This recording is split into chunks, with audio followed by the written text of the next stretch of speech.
The next presenter, or one of the finalists, is Stefanie Rocknak. And Stefanie, please, if you would come up and explain the dancers.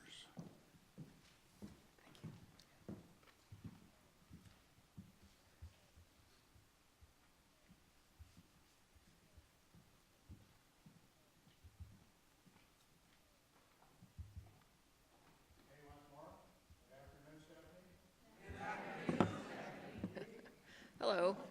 It's an honor to be here, and it's actually quite intimidating, so as might be expected, I barely slept at all last night, so it's a good thing I'll be reading a lot of this. I know that's deadly.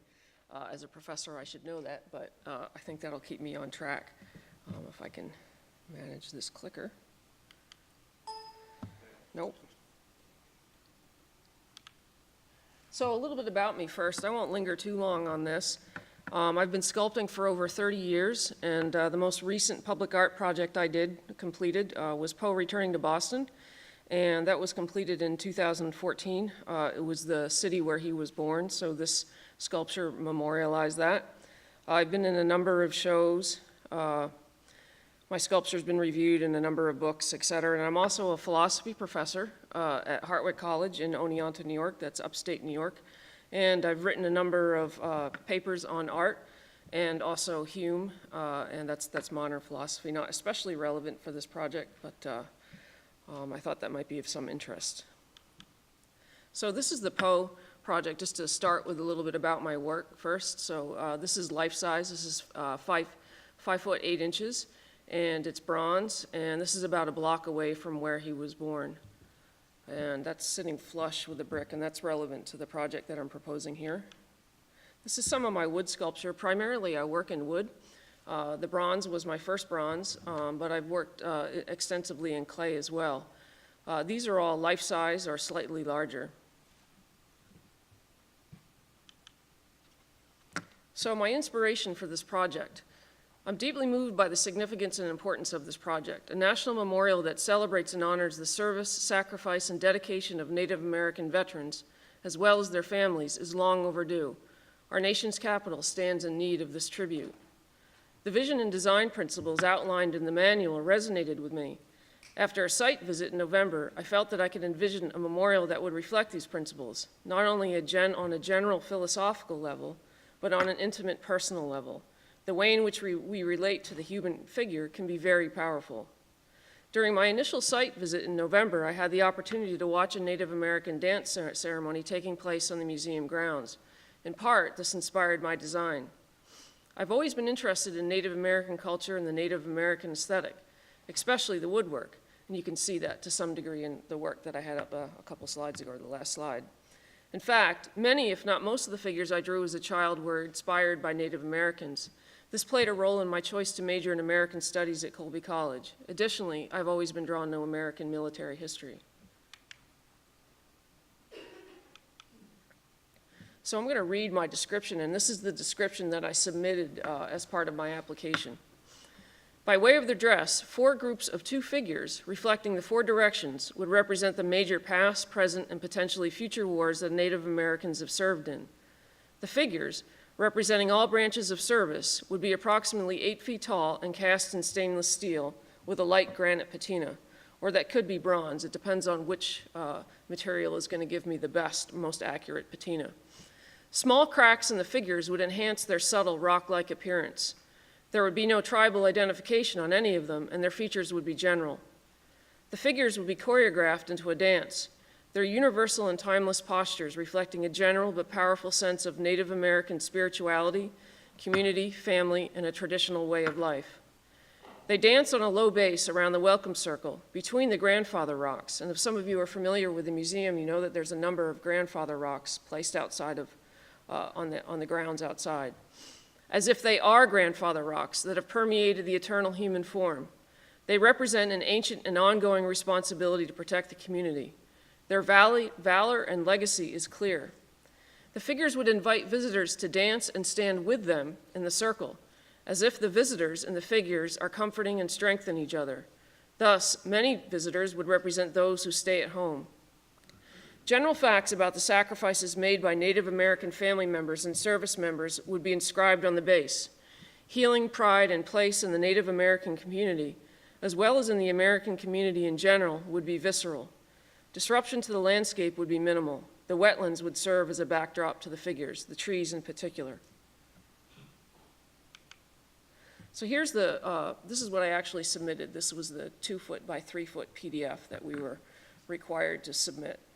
And we get a general sense of the figures here. So let me go through each of these in particular. And these are sketches. I didn't do a computer rendering. I've done computer renderings before, but I wanted to give the jury some sense of the way in which I render a figure and some of the expressiveness that can happen when you render a figure. So that's why I kept with the drawings. So this is where it would be. And those of you who are familiar with the museum, this is the welcome circle here, and this is the main entrance of the museum. This is east here. This is line, I thought that this lined up exactly on this directional, but it would be actually this seat wall, which is already in place out there, actually lines up with the Capitol, which is over here. But that would still work. So this seat wall is out there already. You can go out there and sit on it. This is where I would place the monument. I would have this ball rebuilt, and there are 2 levels to it, which I'll talk a little bit about in just a second. And each one of these footprints would be where a sculpture would be.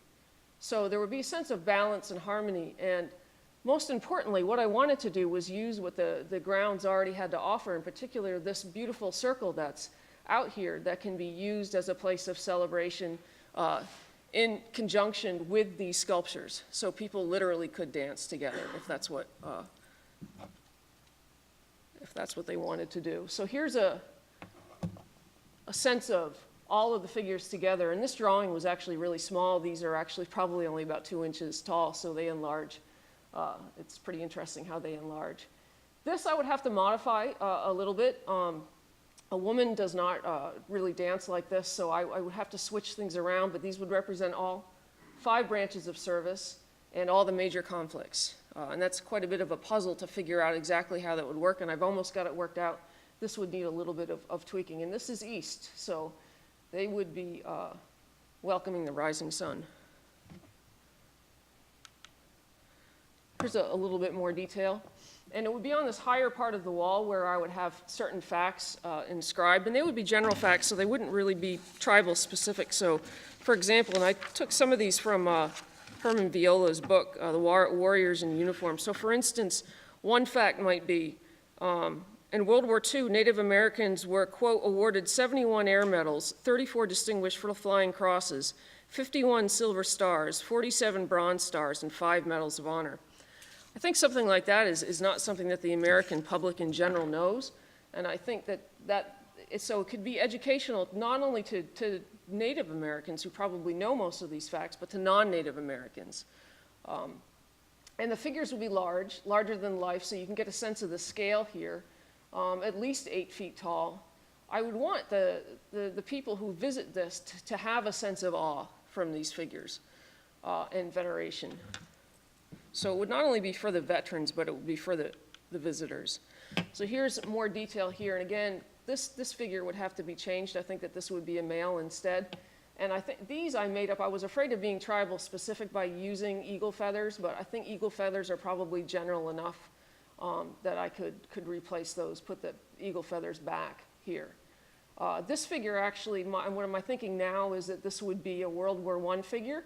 The hats changed after World War I, and this became a little bit bigger, but the dress blues, the dress uniform for the Marines hasn't really changed much in the last century. And these are the cracks that would suggest that these are grandfather rocks. They're ancient, they're protectors. This is an ancient duty.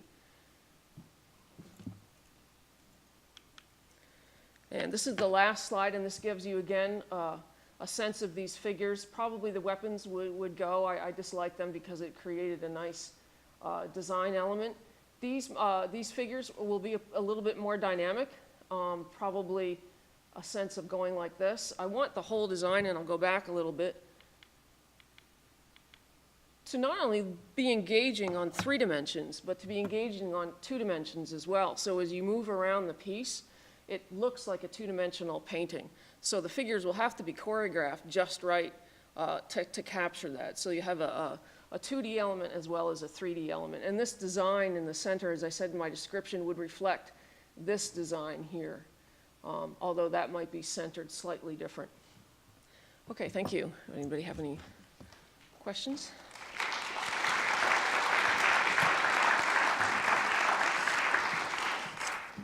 Thank you, Steph. Are there any questions? Hearing none, thank you very much.